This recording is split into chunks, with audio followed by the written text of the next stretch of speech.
করা আপনি যদি কিছু পয়সা বা কিছু টাকা সেভ করেন তাহলে সেটা ইনভেস্ট করুন যাতে তা ভবিষ্যতে আয় এনে দেয়।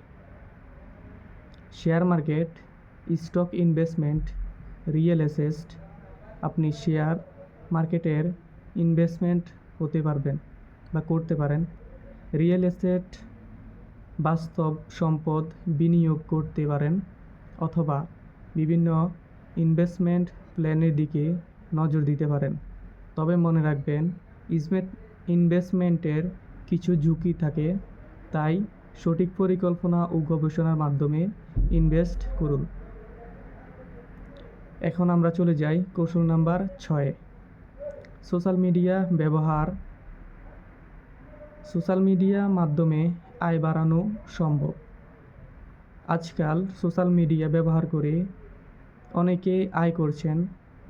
আপনি নিজের প্রোফাইল তৈরি করে ইনফ্লুয়েন্সার হতে পারেন অথবা পণ্য প্রচার করে আয় করতে পারেন। Instagram, Facebook, TikTok, YouTube, Twitter এগুলোতে আপনি সোশ্যাল মিডিয়া মার্কেটিং হিসেবে কাজ করতে পারেন। আপনি যদি সোশ্যাল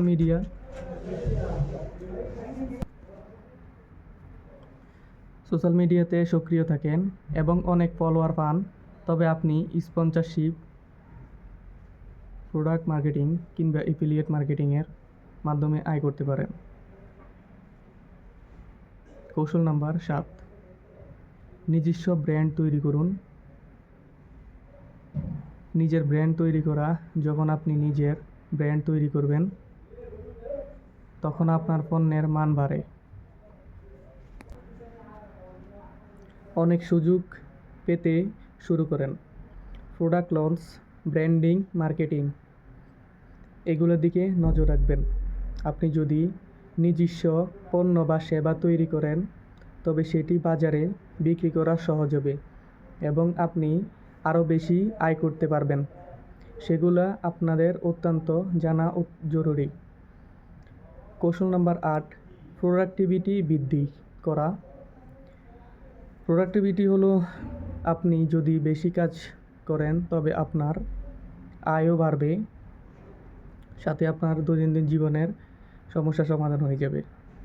কাজের পরিমাণ বৃদ্ধি। প্রোডাক্টিভিটি টুলস সম্পর্কে আপনার জানা অত্যন্ত জরুরি। আপনি যদি আপনার কাজের পরিমাণ বাড়ান এবং বেশি দক্ষতার সাথে কাজ করতে পারেন তাহলে আপনার আয় বাড়ানোর সুযোগ বেড়ে যাবে। কৌশল নাম্বার 9। সেলস ও মার্কেটিং।